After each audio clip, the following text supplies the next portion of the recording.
Welcome back again. So today we'll talk about writing a statement of purpose. So we've got the guest of honor, Ikboljon, who will help us with the second part of the who will help us with the second part of the session today. So first, I'll do a quick presentation, and then after that, we'll do a sample review. So. If you get any questions along the way, feel free to ask. Open up. Let me open up the presentation. So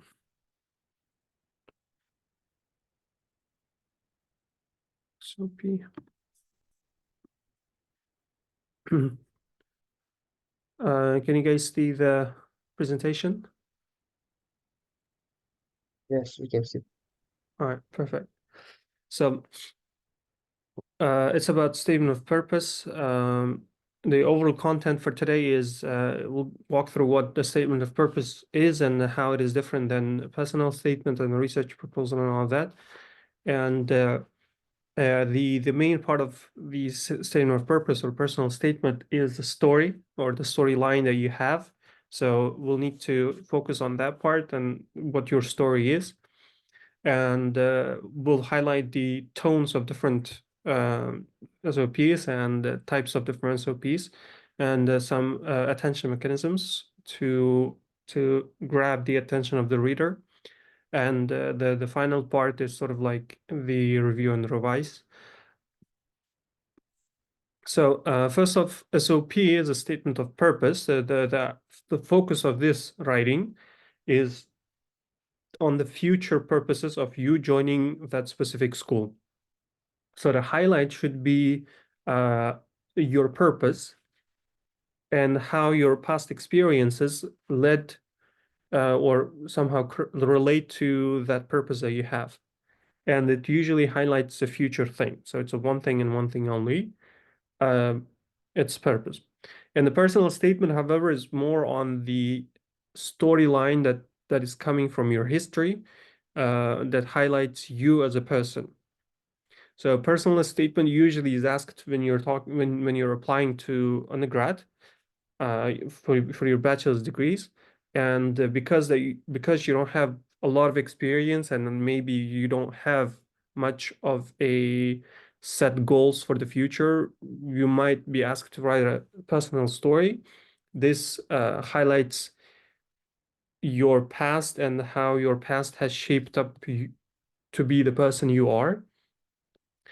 And the last one is a research proposal. This is more on the PhD level, and the focus is on research idea that you're bringing in or that you're planning to do, and what type of methodology you're proposing to solve that problem, a research problem.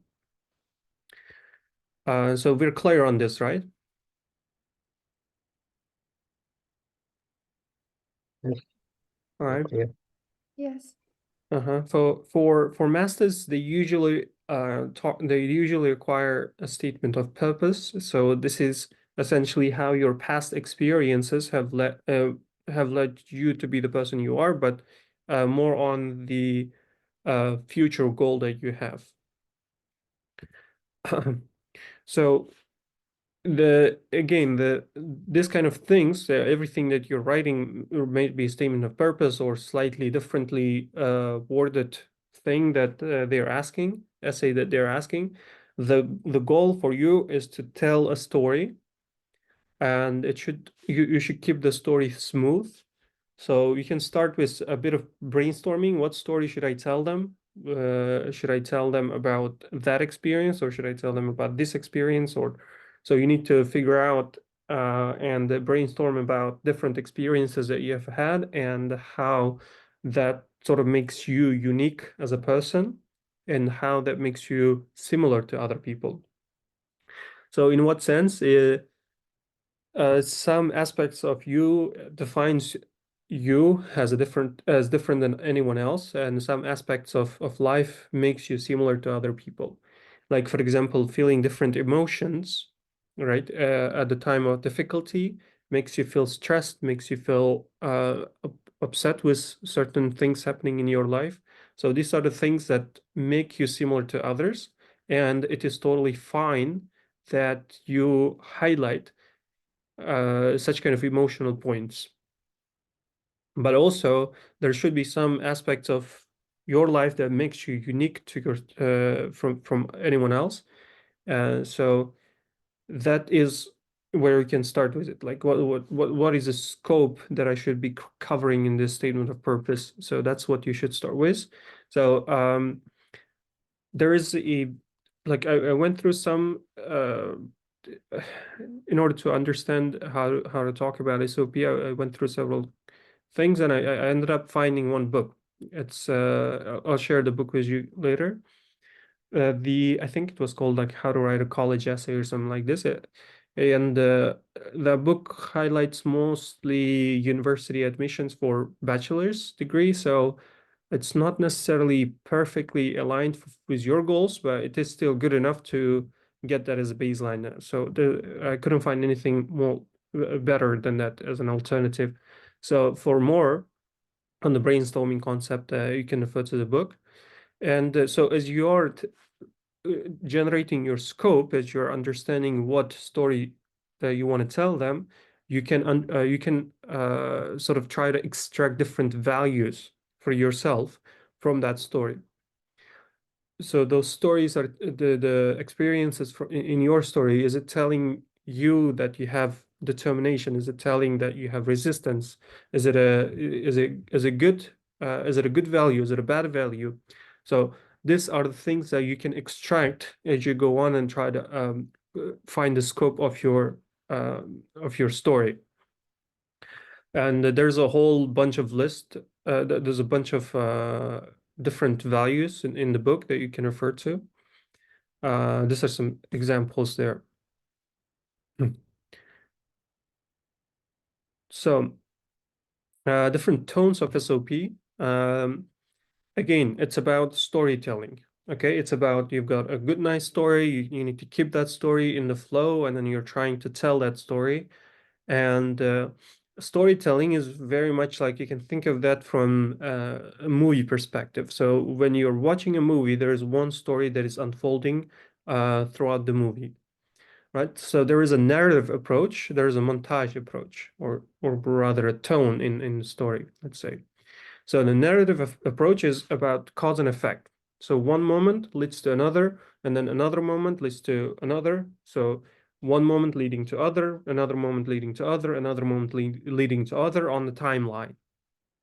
So this is a narrative approach, and in the montage, so you've got thematic, meaning all the moments are under one common idea. So you can take, for example, a love story, and you can consider that as a montage or semantic approach.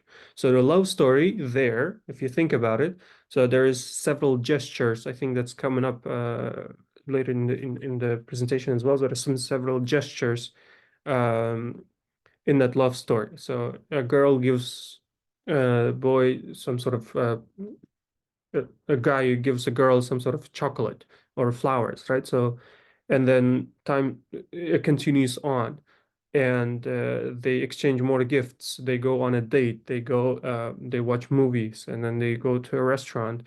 All these small gestures, sort of fragments of the story, sort of are aligned or are explored under the umbrella of one love story, right? So this is like the montage approach. So you got one common idea, and you're exploring different fragments of that common idea under that common idea. So these are the different tones of SOP. So if you talk more about it, so the narrative is, in the narrative, you got one status quo, some incident happens, and the status quo changes. And you raise the stakes, and then there is a turning point, and the turning point is like, oh man, I understood this thing. So some value is coming out of that. There is a final act, and then there's a new status quo. So after the final act, your status quo is changing to another one, and then this repeats. So this new status quo, and then You've got another story, which is, sorry, another situation, which is sort of like the status quo, and then it changes, you raise the stakes, and then you understand it, what value you're getting out of that, and so on. Okay, so this narrative approach is that you've got one small experience that causes you to understand some value, for example. Okay, so there's this fragment, and then there's this fragment, there's this fragment. Each story or each experience within that story is telling you or teaching you some sort of valuable lesson, right? And in the montage, as I said, there are several fragments, but those fragments are all under the one common idea. Okay, so in here, in the narrative, there is no such common idea, and from each experience, you're learning something, you're gaining some sort of value. But in the montage, so those fragments are under the same idea. As I said, the love story. There are small gestures throughout the movie, but each gesture or each fragment refers to that love story that they're talking about. So whichever you choose, I wrote the finding your focus here only on this part, but for whichever you choose, you cannot possibly take every single detail of your life. So you need to learn to filter some valuable fragments, valuable stories to tell, or experiences that you have had to tell in that story. So the book highlights two questions. And based on these two questions, the author divides the types of SOPs into four. So the tone part is understandable, right? Right. Yeah, So it's clear. based on these two questions, the author divides the types of essays into four, A, B, C, D. So the question he asks is, have you experienced any challenges in your life? And the second question is, do you know who you want to be in the future? And these are quite important questions because they somehow relate to each other. So the first, a student might say, I have faced significant challenges in my life, and I do know what I want to study in the future. So these are just different combinations of the situation. So the student has not faced any significant challenges, and he does know what to study. A student has faced significant challenges, but he doesn't know what to study, and then they have not faced and they don't know what to do. So based on the answers to these four, they're dividing it into four categories or into four types. And it's like, how is that related? But as you explore what the author is trying to say in the book, you get to understand that it's a nice structure because your challenges, the difficulties that you have had in the past, essentially leads you to the goal that you have for the future. It's sort of like shaping you up. I'll put it on this side. So the first type of essay is where a student knows and they have faced challenges and they know what to do. So the idea in this is that you want to link the challenges from your past to the future career that you have as set goal. So you can list down some challenges and the effects out of these challenges. So what effects have these challenges brought to you, and what you did in order to sort of like tackle these challenges, and what values did you learn as you solve these challenges. Okay, and as you're doing all of that, you've got one thing in your mind that you're trying to link that to the future career that you have. So, for example, you can say, "Oh, I want to be a doctor." So you can talk about the challenges that eventually taught you some sort of values to be a good doctor. Are we clear on this point? Yes. Yeah. Do let me know if you have any questions. So here's one example. So we're talking about being an amazing doctor. So some of the challenges, one challenge is listed down. So my mom lost her job. So the effects of that, what happened because of that challenge? You had no money. Your dad had to work more. You had to quit soccer, right? So these are the after effects of that challenge, and what you did in order to solve that issue, whatever issue you had.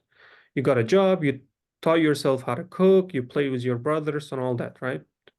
Depends on how this is related to the challenge. And depending on what you did, you're extracting some sort of values. So each experience or each solution that you're presenting to that challenge is giving you or teaching you some sort of value. So you got good at listening, you got good at health, you build some confidence in yourself, all that, right? And then those values are one-on-one related to the career path that you have in your mind. So you're trying to be an amazing doctor. You're listening, you have the listening skills, you got improvisation skills, and you're fun to work with and all that. Let's see. So this is again, so you already have a list of challenges and you already know one exact the career that you have in mind as you're writing your essay. So in the second one, if you remember, the second one is the B one is you have not faced significant challenges in your life, but you do know what to study. So the idea is to reverse engineer, to tell the story backwards. So you already know what you want to do, but you don't have any significant stories, or let's say challenges that you have faced. So you want to go back from being that doctor all the way, trying to figure out what are the values that you can extract, right? How I have developed these values. So you know what the values are necessary for a doctor. So the question comes then, how I have developed these values throughout my life.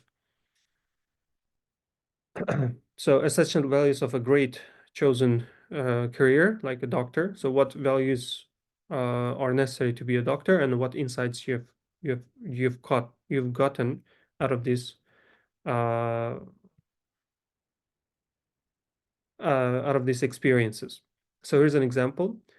So essential value to be a great endodontist. Such an interesting word. Endodontist is like a type of dentist, turns out. I didn't even know that. So, as a dentist, as a doctor, you have the desire to help others. You have you're detail focused. You have curiosity. You're interested in how the human body works. So these are the values, great values that's necessary to be a good doctor, right? So this is where you already know you want to be a doctor, but you don't have any strong challenges that you have had in your life, which is very unlikely, but some people might say I haven't faced such things in my life. My life was smooth. My dad was rich. I didn't have any problems.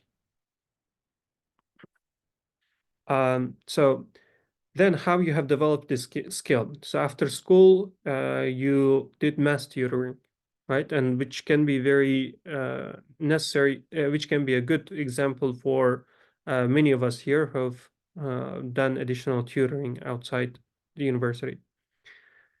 Designed my own shoes. So this is another story that the sample is talking about, and then how it sort of relates to being detailed focused, taking the machines apart. It's our machines, but then you've got the same mechanism or similar mechanism in the human body. So this story, even though it's not completely related to being a doctor, the story is somehow linked to how you're interested in human body. Okay, so because you're trying to understand the mechanisms of machines, and you can translate that to the mechanism of the human body. Always ask the question as a kid. This is not so interesting. I mean, not a good story to tell. So, insights. What are the insights? The author didn't list down anything, but insights here is about answering the question, so what?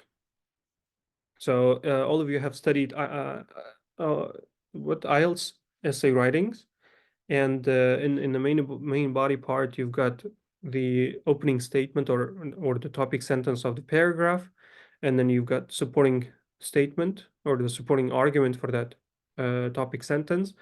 And most people forget about discussing that supporting point. So this is what you are talking about here. Discussing or answering the question, so what? So what if you did mass tutoring after school? So you need to sort of relink this idea to the topic sentence that you have, which is desire to help people. Okay. So type B is this, and type C, again, type C is that you have faced some significant challenges, but you don't know what you want to study. So it is similar to this, but here you've got one exact topic that you would like to study, but here you don't know. So what you do is you basically repeat the same thing. You write the challenges, effects, and what you did in values, but this time your idea is to decide what counts as a challenge, and you need to be sort of like the victor rather than a victim in every story that you have. So what it means is there was a challenge, but then you did some sort of uh, solution. You offered some sort of solution to that challenge, and out of that, you're coming out as a victor. So you're sacrificing for the sake of the family. So you're more like a victim there, right? But then if you end up winning, if you end up getting something out, that is sort of like you being a victor. And in here, so you've got several challenges, but you're not trying to link that to a single career path, but you're talking about open wide careers that are available to you.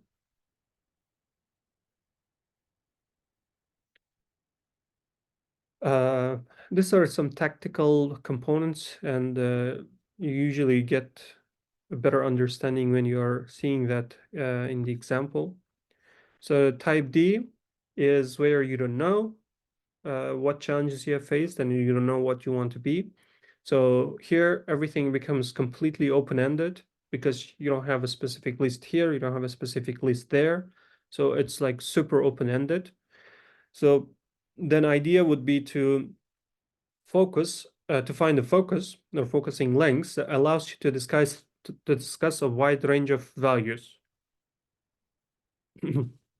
So what you can do is you can put a placeholder career and convert that to type B as essay, and you can discuss different values that are essential for that career, right? This is a placeholder career. It's just thinking maybe this is something that I want to be. This is one approach. Another approach is you can search for common themes among your brainstorming during your brainstorm exercise. So common themes for all of the experience that you have had. It doesn't have to be necessarily challenges, but some experience that you have had that links you back to some common umbrella. Like, for example, let's say, yeah, I don't know. So in Sabohat's case, for example, as far as I know, you do a lot of volunteering work, right? Yes. Yes, and those are not necessarily challenges for you, but then you can name it as a challenge. You just wanted to do something completely different in your life, and then you can tell it as a challenge.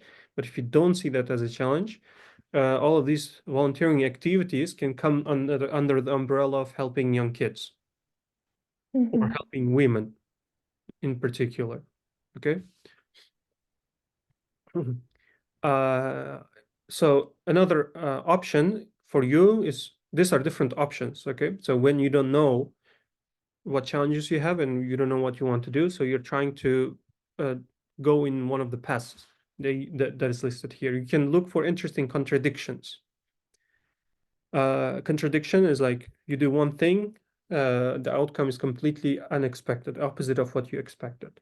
or you're doing one thing and then in the next episode you're doing completely opposite to that thing that you have done. Okay, and the reason why you want to sort of talk about this is uh, to tell the reader that you have done something, you have done act A, and then you're going to act B, and then you're doing completely opposite, and then you're learning some sort of value out of that. You're building some character out of that.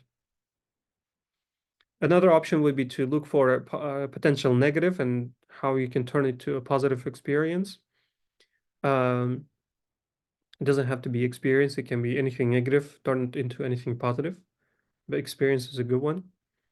You can talk about top 3 or 5 life lessons. These are again more on the bachelor's degree statements, like you're at the high school and you have no idea what life is all about. You don't know what you want to be in the future. You don't know how to figure out the challenges you have had. And type D usually doesn't apply for master's students. You can choose something that you love and write write about it.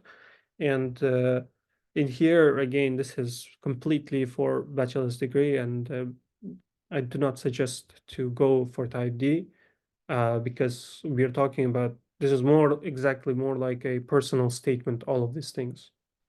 Okay.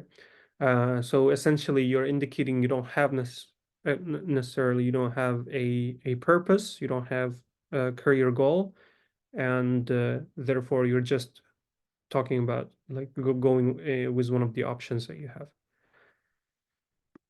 All right. So these are the types of SOPs. I hope that's more or less clear.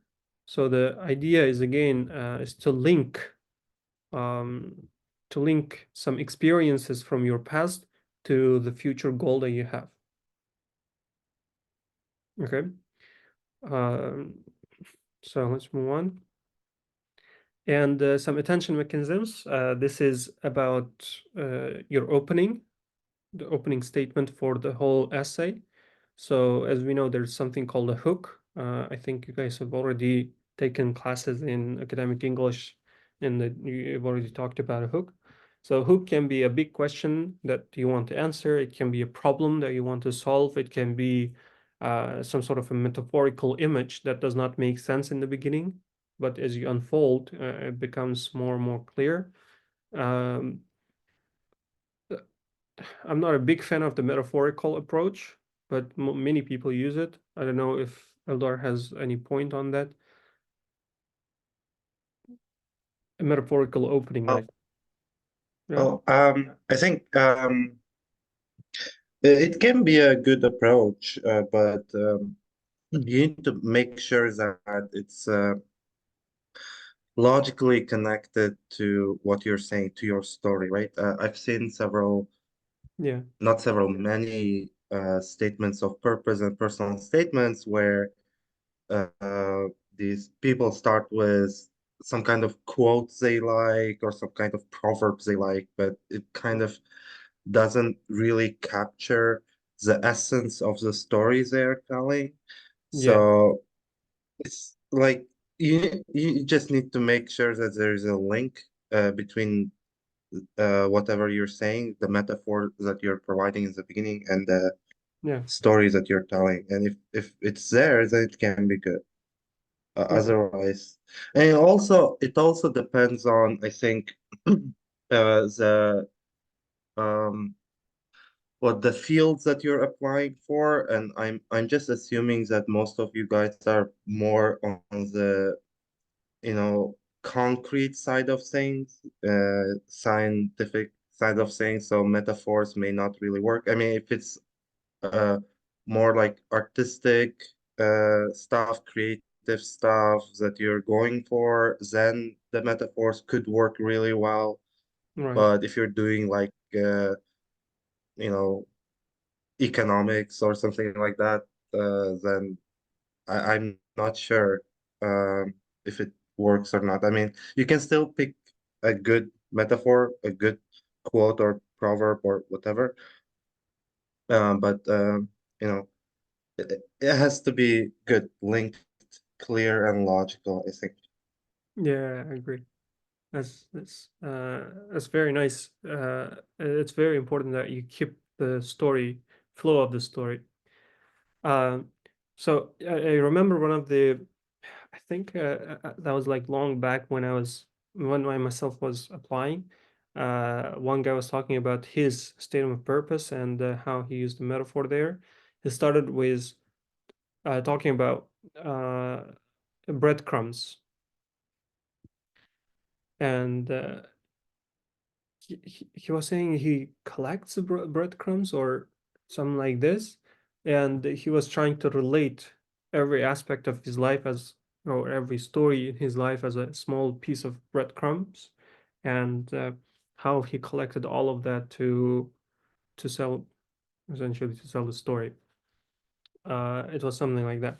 So uh, it's been a while since I used anything metaphorical to open a statement. I usually have, from the academic perspective, we usually start with a problem to be solved. Generally, that's our approach. Anytime we're writing, it's not an essay, we're writing actual academic papers, we start with a problem to be solved. And we highlight how or what problems or challenges that problem has, and then we try to provide solution to those challenges. Like, for example, the most common opening for us is cardiovascular disease is a leading cause of mortality and morbidity across the globe. So it's like an opening statement. It's, of course, very general. And in the case of academic papers, it's completely fine to be starting like that. But you can also start with questions. Like in one of the papers that I wrote, I remember uh, our sort of like a problem statement was a big question. And we literally had the question as a problem statement. So what happens if you do this and that? That was our question. So anyway, don't overkill yourself for this opening hook, and it has to be such a beautiful thing. Don't overkill yourself.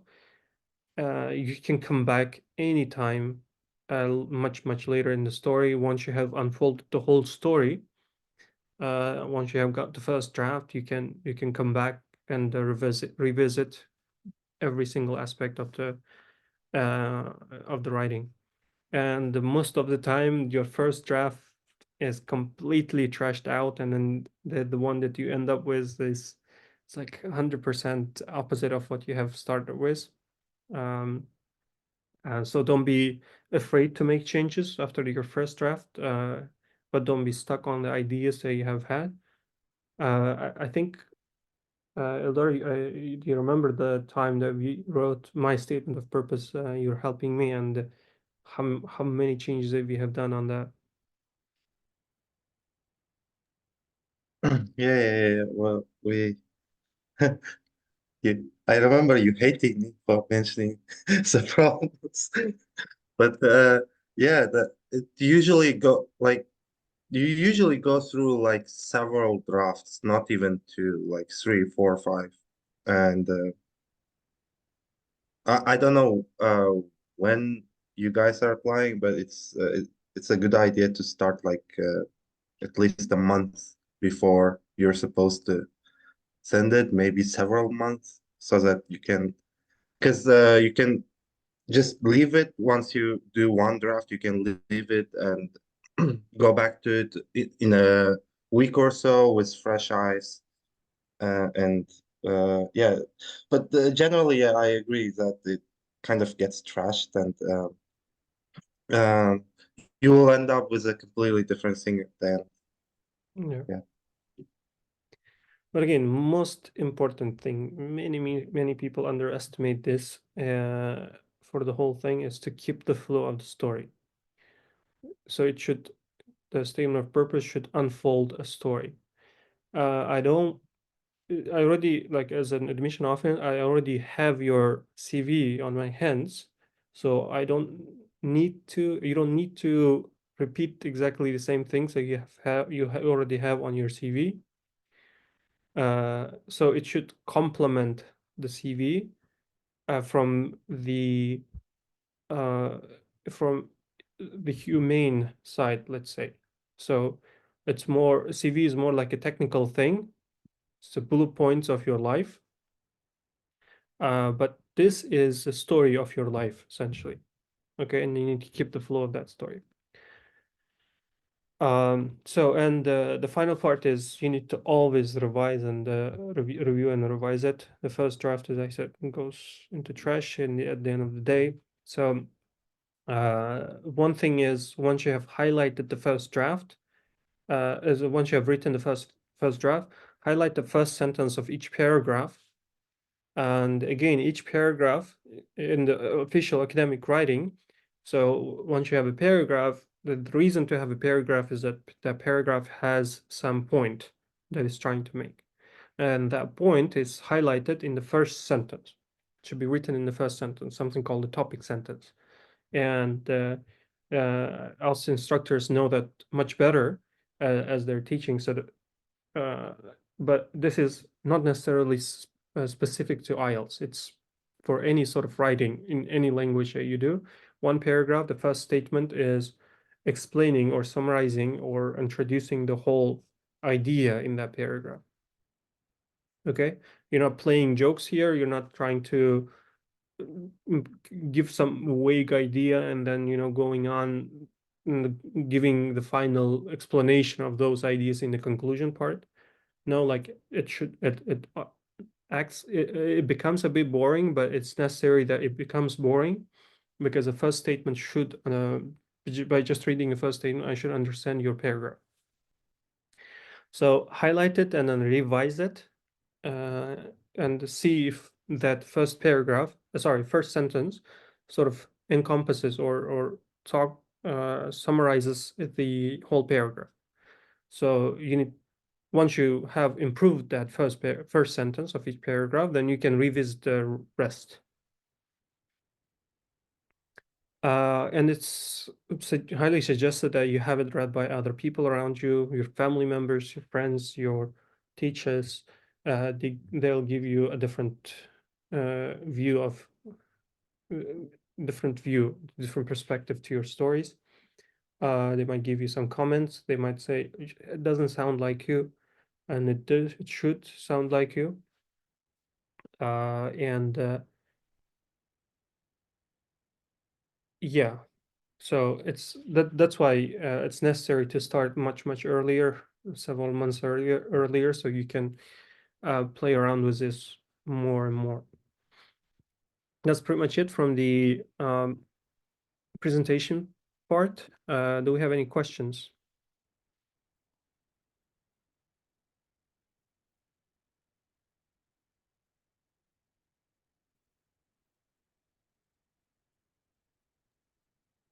I have a question about the hook. Uh, you said we may open up with a question. Yeah, question or problem, right?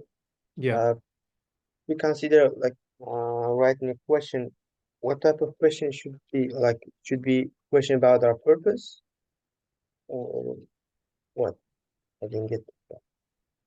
It's sort of a question that will find its answers throughout the essay, essentially. It would be like you wrote the story, and if you were to give a title to that story, what would the title be? So you will just convert that to a question. Mm, You would convert the title to a question form, and it would be something like, um, let's say, what does it mean to be, I don't know, depending on the story, you can say, what does it mean to be, let's say,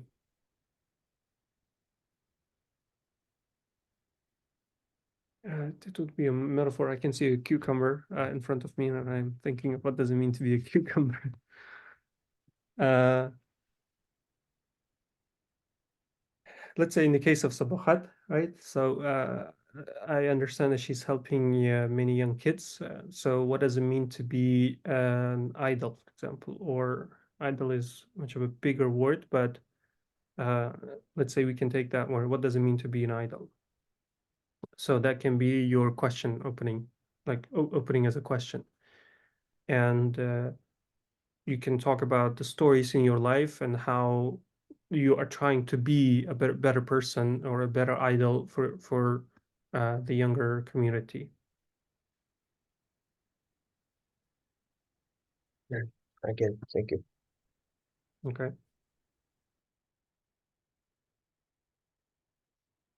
Okay. So let me open up.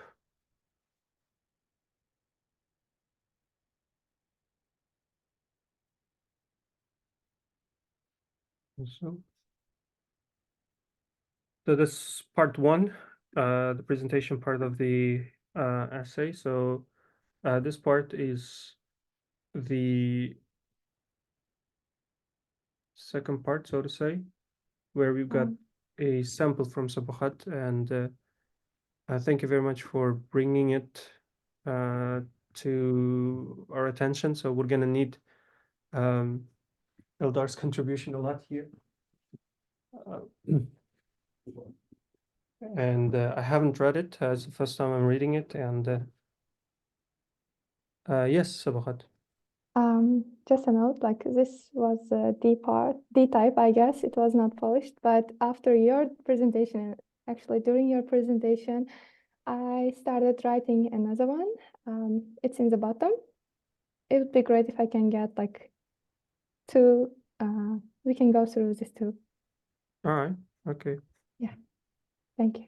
And I specifically asked Sabuhat because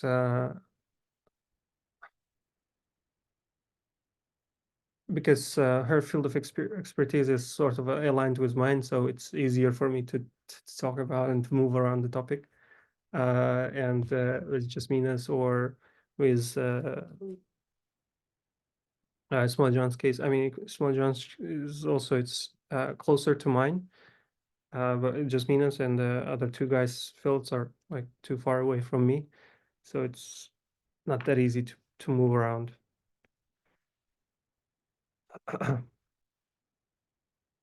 Eldar John, the floor is yours. Let me quickly put my computer. Well, what do you want me to do? Do you want me to? Okay. The idea is that we read through it and we provide some comments and make some improvements. And I think it would take like forever if we do everything from scratch and make the perfect version of it. But rather, we can highlight a certain statement and then we can improve that statement as an example. Or we can take the whole paragraph and then we can say, okay, the statement topic sentence is not strong, and then we can improve that. Yeah, I think the first two paragraphs are a bit boring, wouldn't you say? I agree. Yeah, it doesn't really catch the attention. And also, like Ikboljon said earlier, you're basically restating what you have in your CV. Yeah. Yeah, this part. So Yeah. Taking that into consideration, can we move to the second sample? I guess this one is so boring. And again, it's not a personal attack. We're just giving some comments, and so that we can improve it. Okay, and then this is your first draft, and I doubt that you have spent a lot of time on this. So this is a sample, right? It's the beginning. Yeah, you mentioned that we need to find a problem and a solution. So the problem I thought of was working on a company on a project for years, and then that product never going production and never showing up. Like I spent some time for nothing. I would rather let you read. Okay, that's good. Then we can focus on this. So the highlights that I'm getting is, I think from Grammarly, Yeah, so I use Grammarly, so these are the highlights that I'm getting. So in that case, we can focus on this for sure, no problem. Okay.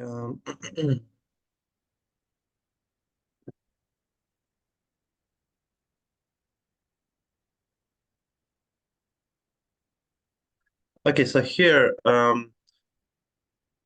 not mentioning the language, which should be polished a little bit, like for example, purpose in life, right? And all that minor stuff. So I'm sure you're going to fix that. So I'm just gonna focus on the more the message here. So I think after the first sentence, after the second sentence, when the sentence that starts with but it all came crashing down, right? I think there is a sentence missing here between LinkedIn and it all came crashing down because the sentence where you said, yeah, bachelor's degree, shiny certificates on LinkedIn, but it all came crashing down. I have a little bit kind of a problem of with what is it specifically? A little bit, I or guess maybe here, we I maybe we guess, oh, okay. You can sorry. explain. Sorry, I guess here I wanted to mean like feeling of having a purpose or feeling that doing something useful for people. And then it all came crashing down when I noticed that what I was working on is actually like not used by anybody or has no impact on the world or on anyone.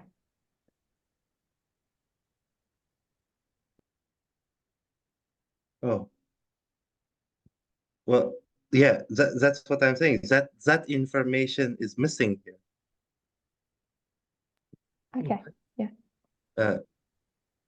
You said was canceled at the last stage, so you felt empty.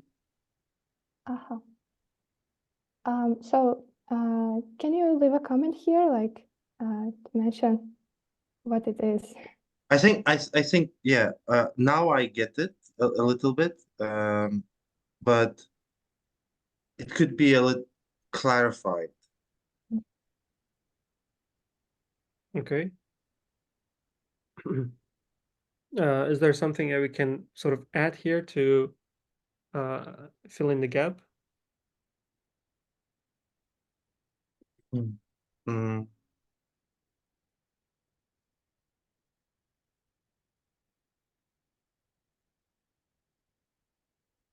I guess the approach is a bit difficult to catch at one.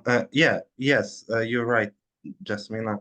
That's exactly what I was saying. Like, a little bit.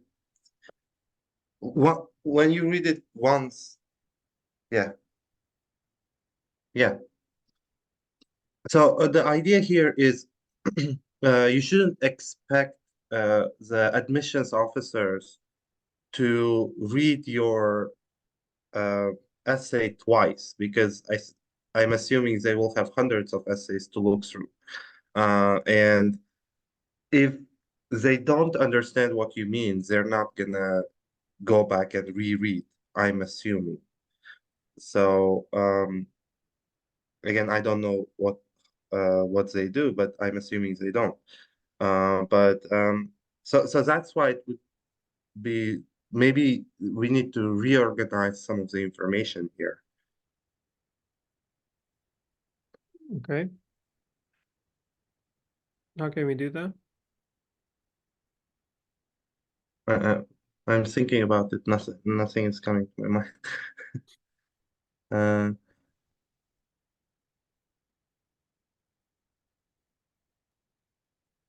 Maybe I can explain the project, what I was working on. Proudly, I would say. Yeah. You can say like instead of saying, here, I wanted to feel fulfilled and on track by mentioning my profession, bachelor's degree, and shiny certificates on LinkedIn. And instead of that, you can talk about the project. When I was working on this project, I felt fulfilled and on track, but then at the last minute it was canceled, and then I was wondering like my 18 months, you know, are gone for nothing, right? Mhm. So that's what I meant. Like there is no logical link between your bachelor's degree and shiny certificates and your project, right? Yeah.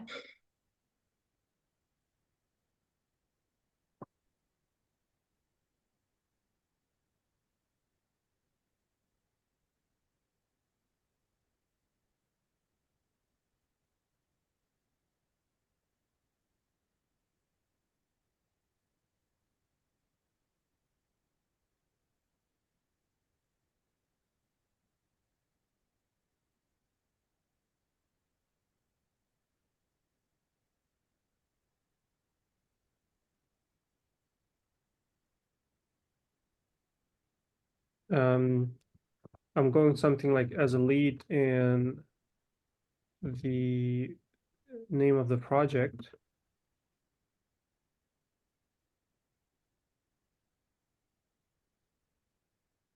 Whatever the name is, which is a solution for that, the solution that the project is trying to reach. Do you have that project in mind? Yeah, that's Bark. That is what? Bark. I can, yeah.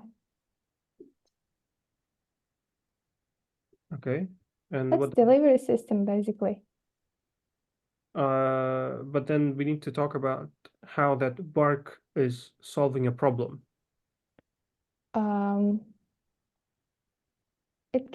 it's not like solving the world's biggest problems, but it was delivery, bullet delivery, like fast delivery system.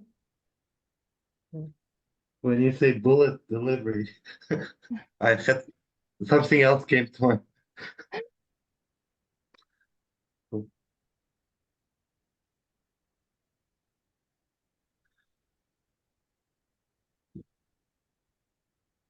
Services in Riyadh.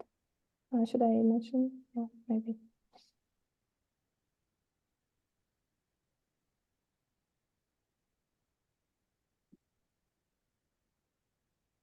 Do you need a comma when two comes here? No.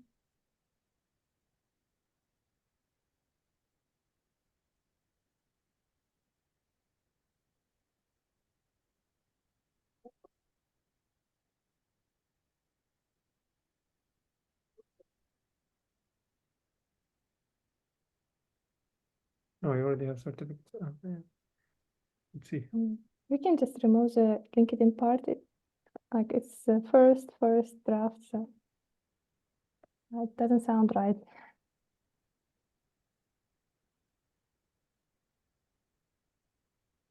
I think it's I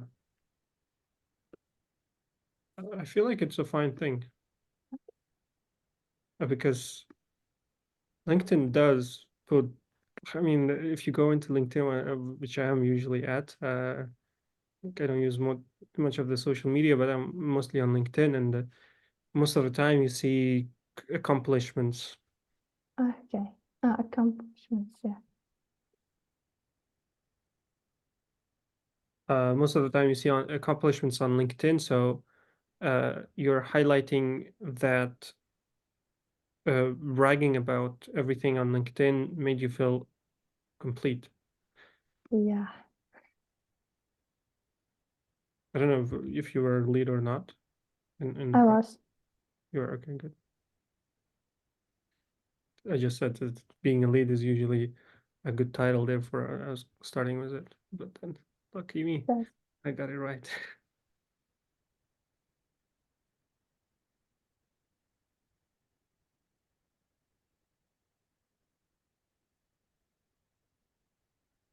I feel like there is no logical gap at this point. What do you think, Ildar?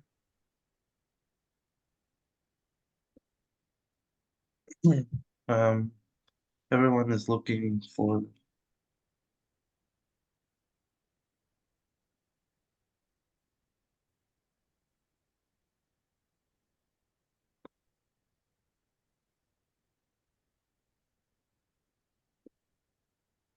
No. I think this.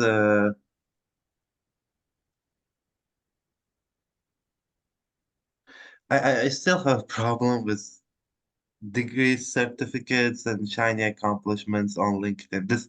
This part, I still have a problem with this because it kind of feels out of place for me. Mm-hmm. Um,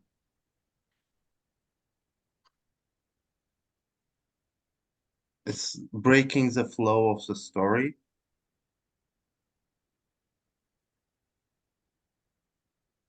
Or maybe we should put it after the thing, like after the first sentence. You know, you can say something like, "I was also proud of myself because, I was a professional. I had a degree. I had a lot of accomplishments and stuff like that." And then you can say, "Also, as a lead in this, I felt fulfilled and on track." And then it all came crashing down. Right? So I think that would be a more logical progression. Everyone is looking for purpose and some measure by awards and pursuit and professional titles. So I too felt like proud because of these accomplishments, you know.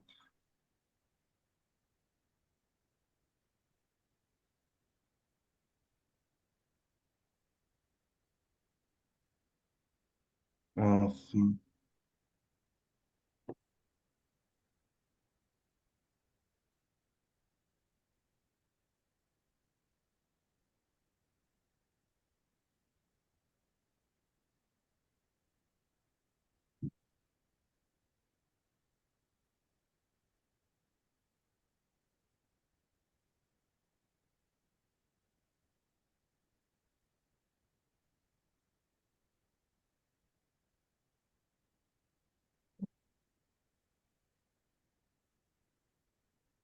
this part is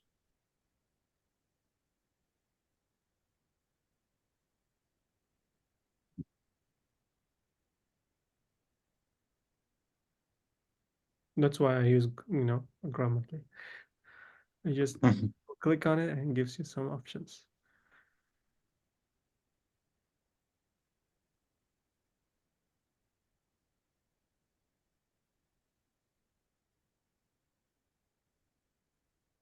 I felt like I was fulfilled and on track. Or just, I felt, David because felt fulfilled on track.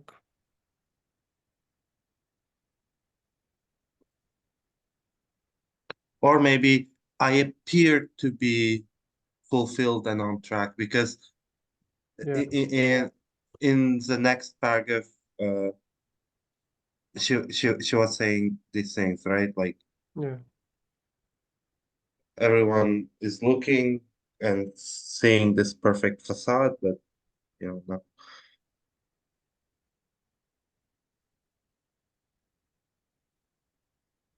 Um, but again, I think as Ildar said, the message is more or less we're focusing more or less on the message rather than the um, Language. language itself. So the language includes both the grammar and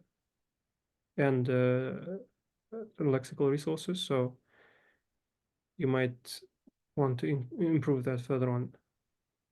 Like for example, I had spent, right? Questioning what I had spent. Where is it? Here. No, no. Yeah. questioning. Yeah.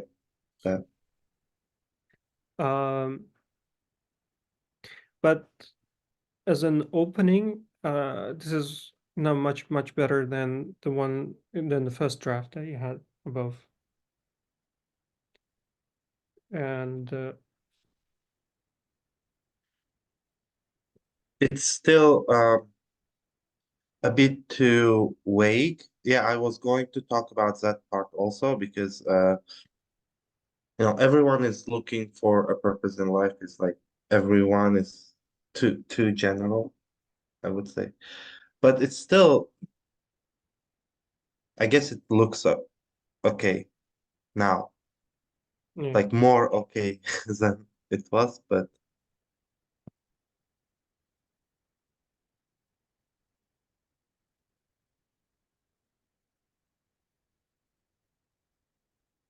Yeah, it still doesn't sound. so let's read the whole thing. I think we may be, not really getting what she's trying to say. So Hey. All right.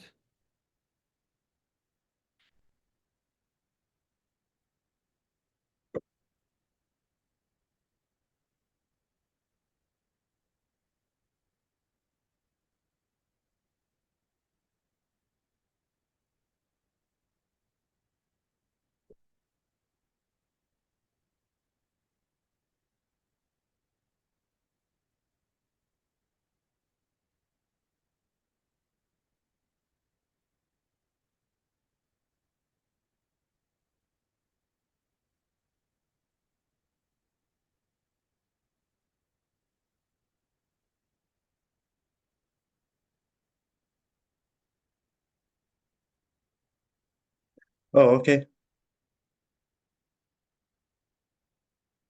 I'm still not done.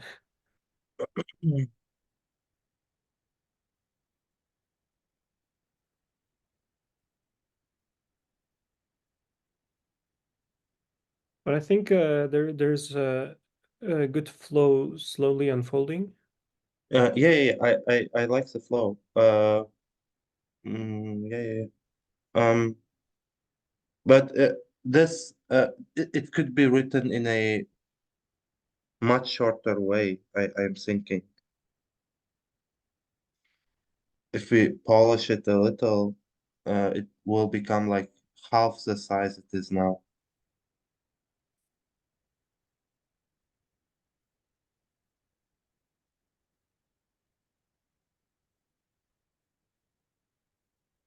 Mm,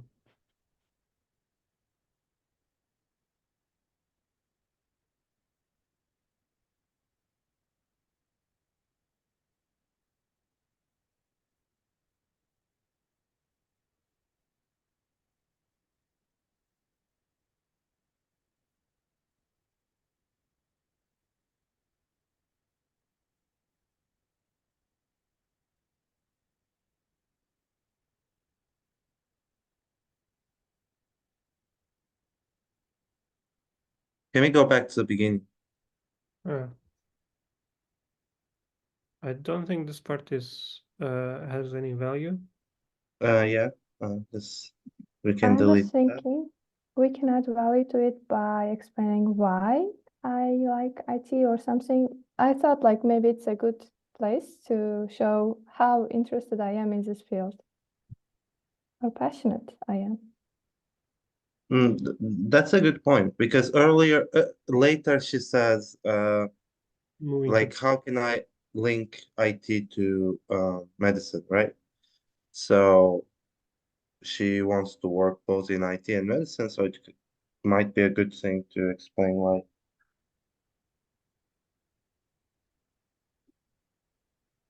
Okay, so here's the thing. It's kind of unfolding in my head right now. So the logical progression, I think, should be like this. So you start by saying, yeah, everyone, can you write this down? Like, Yeah, I am. so one, you start by saying everyone looks for their purpose in life.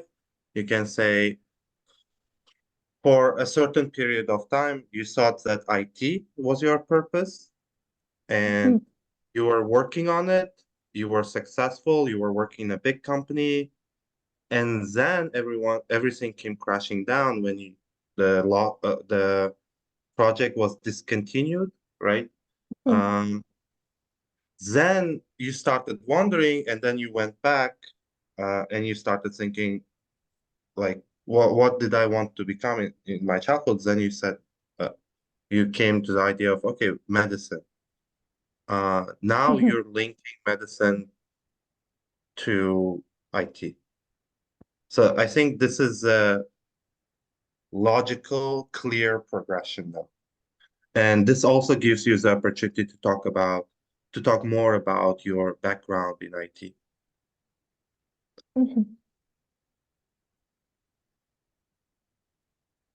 And I think, Ikboljon, feel free to correct me if I'm wrong. I think that would be that would have a better flow. I agree. Instead of this part can be somehow integrated into. Yeah, we can remove these parts about certificates and shiny accomplishments and all that stuff, and you say, for most of my adult life, like everyone looks for a purpose in life, and for most of my adult life, I thought, IT was my purpose.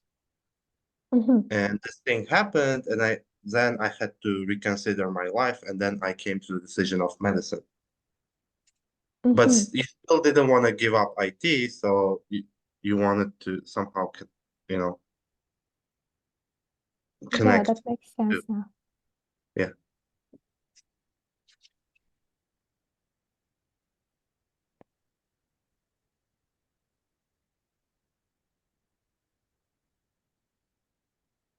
If I think of, I'll have to think deeper.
Because I was an accomplished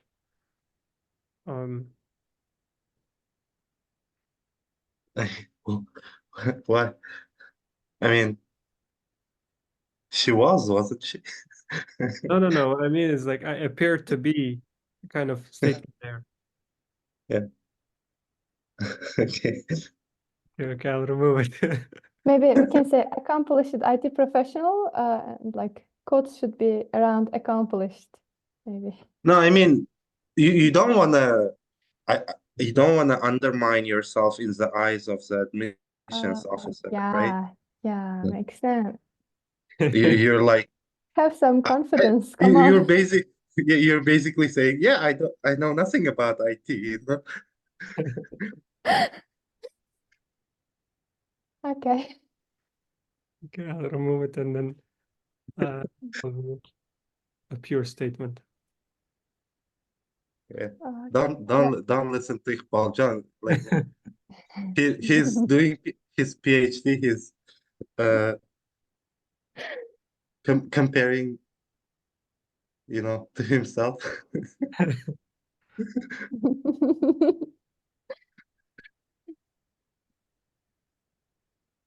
All right. Okay, we can I think let's remove this. I think it's we can still remove this. The We either have to improve. Yeah, we need to add more content to it, which I don't see any benefit of doing so. Because statement of purpose, so the purpose here, or if you were put a title on this, what would that be? To rediscover myself, right? yeah. So then the storyline starts with you being an accomplished IT professional. Then Can you yeah, can you just go down to a blank sheet of paper? And since I don't have access to this, I'm gonna be okay. So you're gonna give me access. yeah, it's easier, Okay. So let me, because some ideas are forming in my head. So you guys can talk. I will Just leave me alone, right? just leave me alone. Um, Okay. Let him do his magic. Uh, so yeah, if you were to put the title on this, rediscover myself.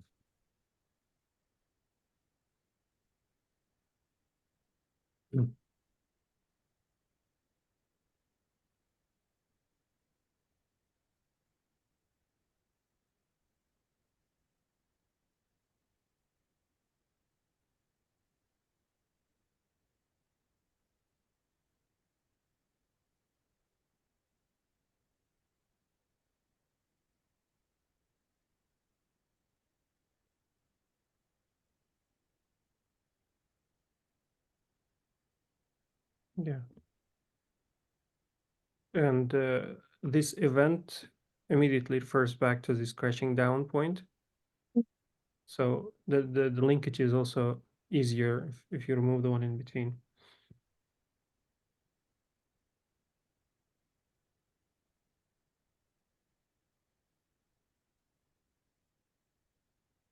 Let me to reconsider my future plans and purpose in life from outside of the norms. It's like repeating myself. Yeah. But then you want to include this experience Yes. as a backup, so you can sort of this is still an opening paragraph, and Maybe I can say I still looked almost perfect, even though my project was canceled or anything. Like I was doing other things like that. Maybe I can add like still thing here. no, you'll have to restructure this part because so you're giving an overall opening, and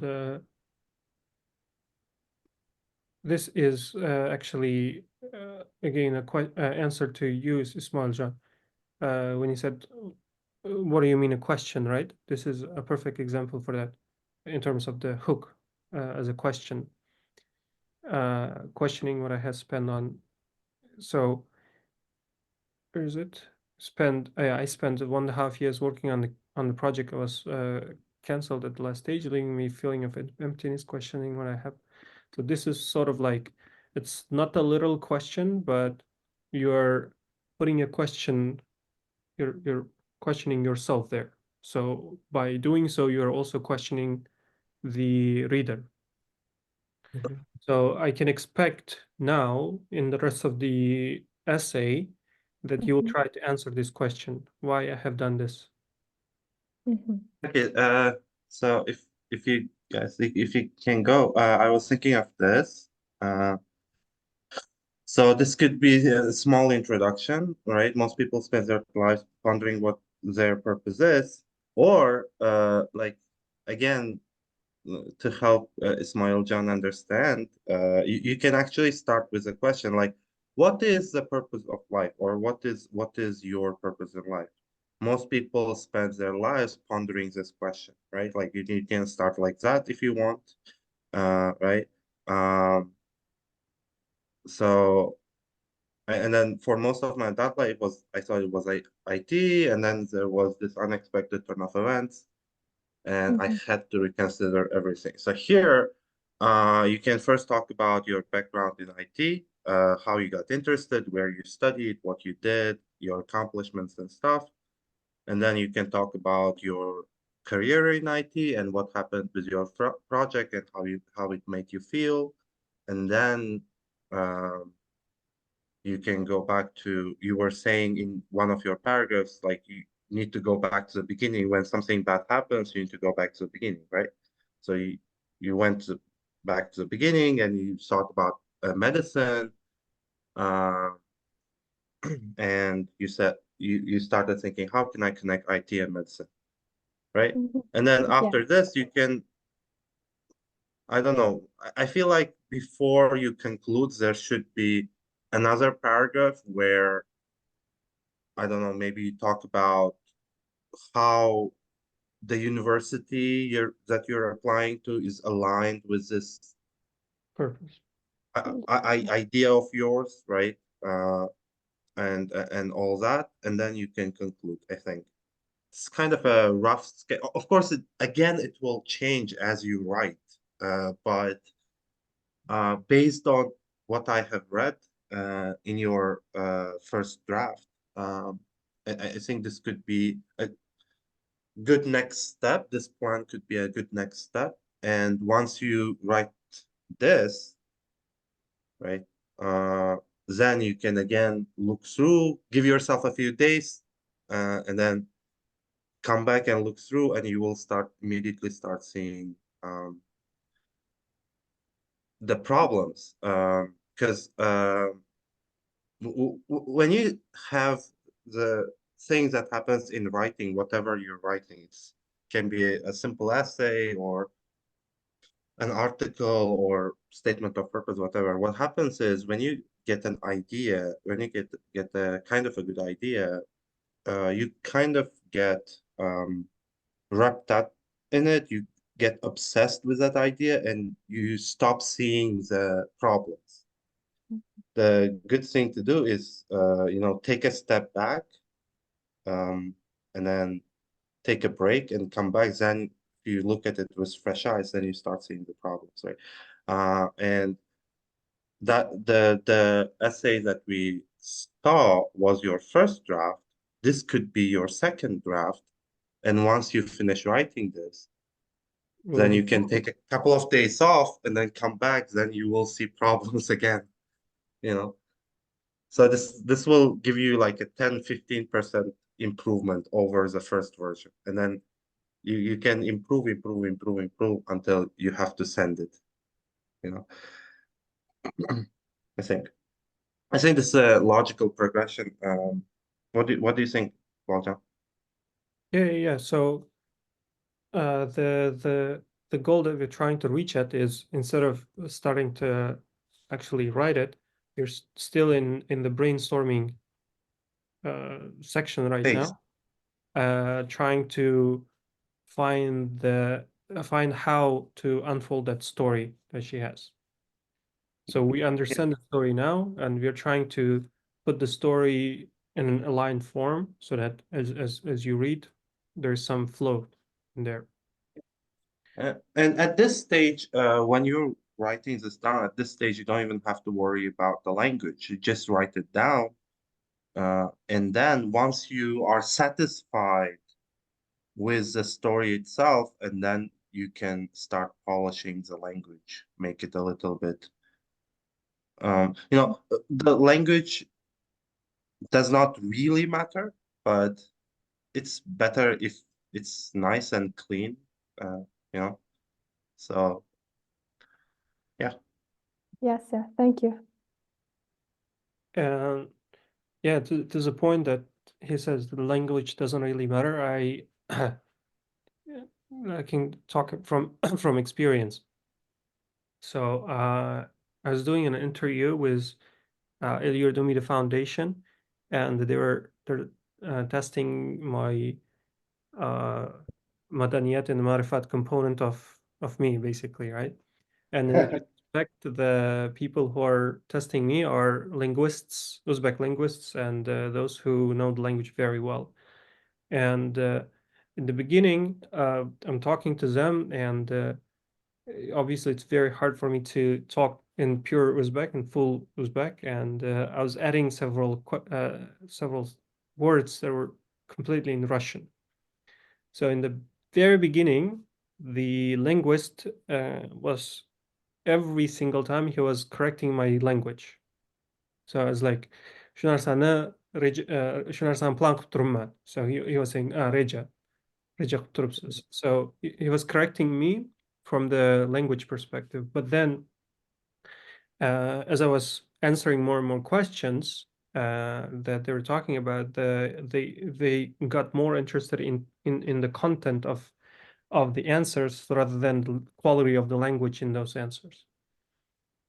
So I'm not trying to brag about it, but the ideas that I was giving back to them as the answers to the questions, they were more interested in understanding the ideas rather than language. So after 2 or 3 times of corrections, the guy went completely in to discuss with me different, like we continued on discussing that topic more and more and more in deeper and deeper form. So yes, if the content of the message is really good, usually, like sometimes they even do not take the language as a big problem. If the story that you're telling is very interesting, they might close their eyes for that component. But again, yes, it is better that you have the right language and the better language, the better quality in language with that story. Can you also provide your statement of purpose? I guess that would be very interesting for all of us. From mine? Yes. Yeah, so my statement of purpose was not necessarily a statement of purpose, nor was it a full research proposal. So it was something in between. So I already had a research question formulated, research problem formulated. So I was integrating components of that into the statement of purpose. Are you guys here? I felt like it was frozen. Yeah. Okay. I certainly can share. I don't have a problem with that. But as I said, the statement of purpose is not a pure example. It cannot be a pure example because first of all, it was for a PhD, and I had I think it was her that was frozen. Yeah, I think she meant your master's statement of purpose. I don't know if I still have that.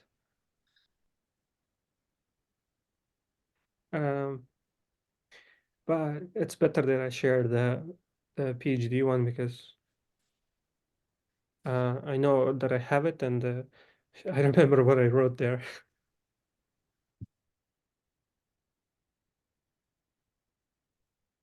Can I ask one question about this statement of purpose?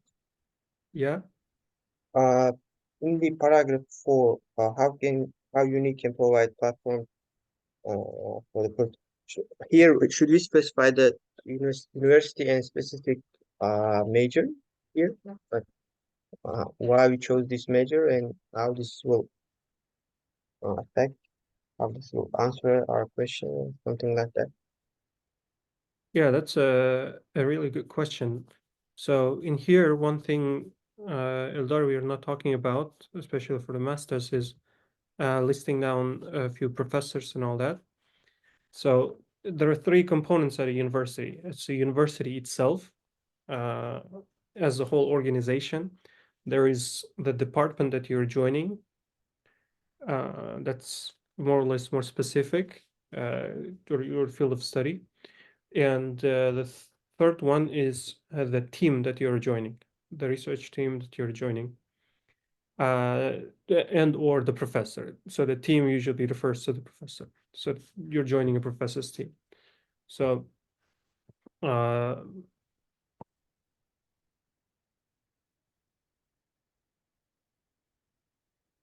me just go with professor rather than team. And it is strongly recommended that you go to the university faculty list and go through the professors and select the professor that you think can provide you a platform. So for example, she's talking about IT in medicine, and she's talking about where did I see it? Yeah, she's talking about MSG University of AI. This is the one where I did my master's. So I know about professors there. So she can talk about university, but I can also say that she can talk about the professor. And if she's talking about IT in medicine, then there's only a limited number of professors who are working on this project, on this topic. There's like 3 or 4 professors are working on this project. So you can list down the names, the actual names of the professors, and say how you joining that team at that university in that department can help you reach that purpose. I don't know if Eldar has any additions to this point. No, you pretty much covered it.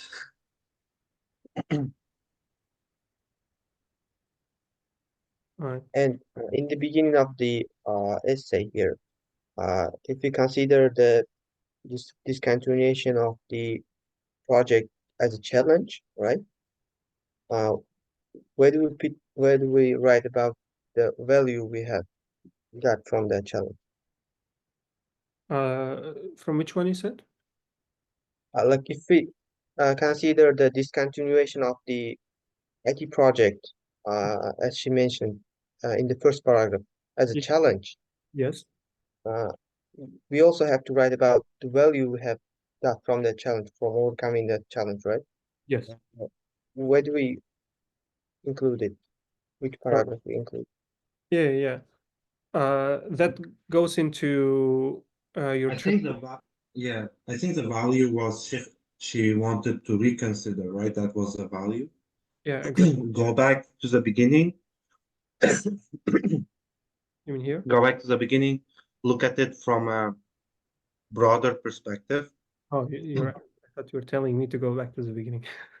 No. Sorry, I'm a bit sick. But yeah, the lesson she got from that was,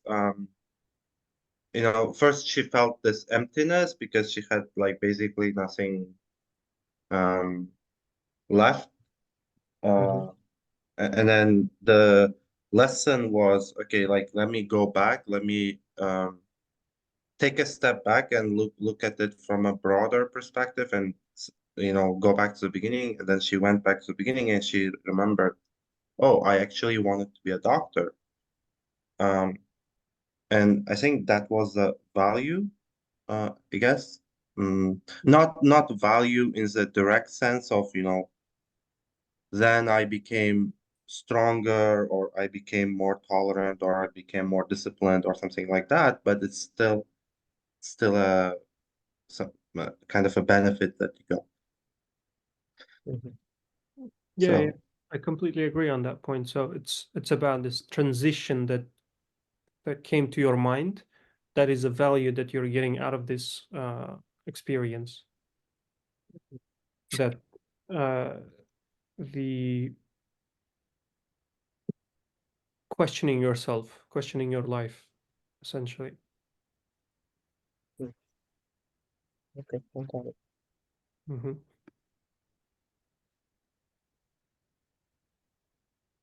Okay.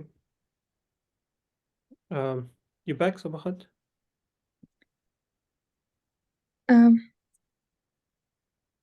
Yes, I am. Oh, good. Can you hear me? Yeah. So I was telling you about the statement of purpose that I wrote for the PhD. I can share that with you, like with the group. There's no problem. But as I said, so it's more somewhere in between statement of purpose and the research proposal, because I already had the research project and the methodology that I'd like to work on. And it was more of a request, sort of a message in the statement of purpose that I had. So I was requesting the group, the professor team, to help me with reaching or completing that project, completing a research project. And I certainly had some overall purpose kind of concept there as well. I don't quite remember the details right now. But yes, it's slightly unconventional, I can say. So I think this is a good start for now, that we have sort of found a storyline. We've formulated down to bring the story to a more stable form. And in terms of the writing, can go back and forth, back and forth. It's not that easy to reach the perfect form in one go. Okay, makes sense. Thank you a lot. All right. I will try to write, like, I will write the draft second version and maybe send it to the group. So, yeah. Yeah, of course. So we can discuss more questions if you have, any of you, I mean. Take advantage of this guy. Yeah, I was wondering, is this a good problem actually to start with? Like, but I feel like it is, but still, like, I'm not sure. Spending some, I meant like spending some time of my life for nothing, and that can be a good time to question my purpose. Yeah, you can.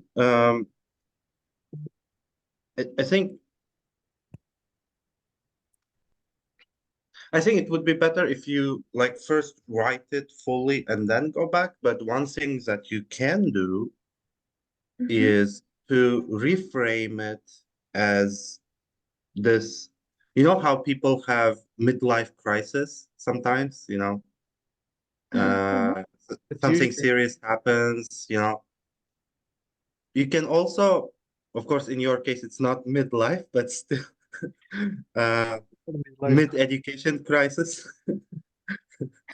uh, I don't know, like you can phrase it like a crisis that happened, and then how you got through that crisis, and then how you got on this new journey, and how this university that you're applying to will help you reach your destination in that journey, right? Like you can frame your essay like that if you want. That could be one more approach. But I think uh, at this stage that would be overthinking it. So for the best step, but the best next step for you would be to just write it down. And then if you want to reframe the questions, then you can reframe it, reorganize some parts, play with it a little bit, until you come to the perfect version. Yeah. But no, like everyone wastes their lives, so everyone makes mistakes. In your case, it wasn't really a mistake because you didn't know that it was, going to be canceled. Otherwise, you wouldn't have gotten on that project, But these things happen in everyone's lives, and the important thing is not the problem that you've encountered. The important thing is how you got out of that situation, how you dealt with the problem, and what lessons you learned. Those are the things, and the university is, I think, interested in that. So Yeah, thank you. I will think about that part. Yeah.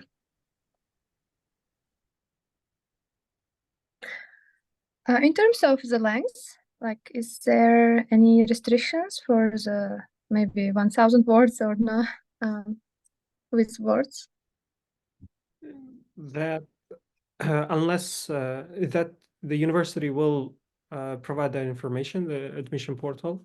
So generally they don't specify that, but if they do, you have to follow it.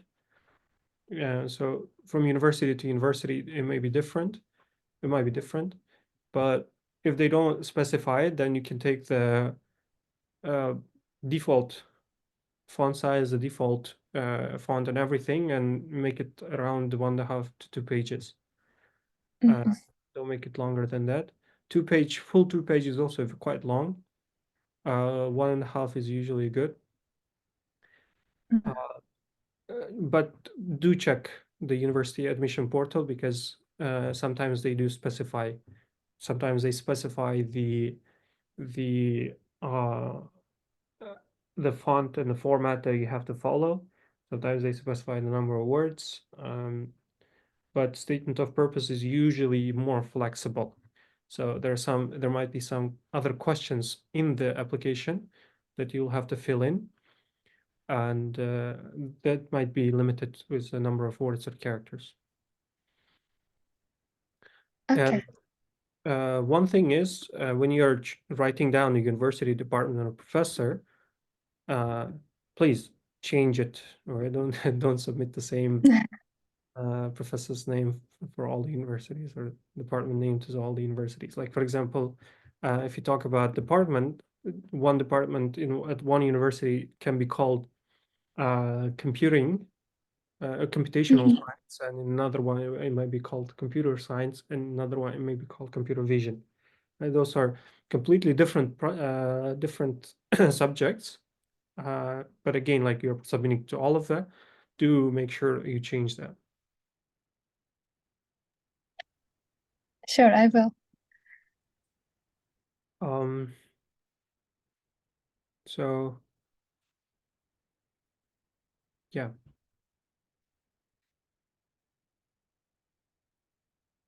Any more questions?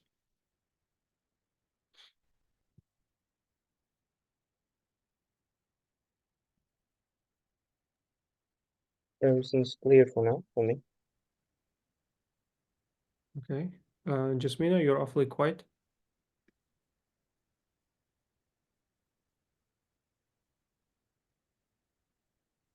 All right. She says she doesn't have any questions. Good. Well, I thank Ikboljon Mukhtarov for his time. I'm not paying anything to him, so thank you for taking the time. okay, no problem. Right. Always happy to help.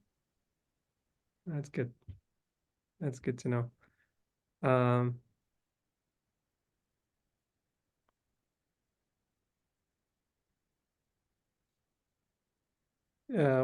I didn't understand your question, sorry. Jasmina?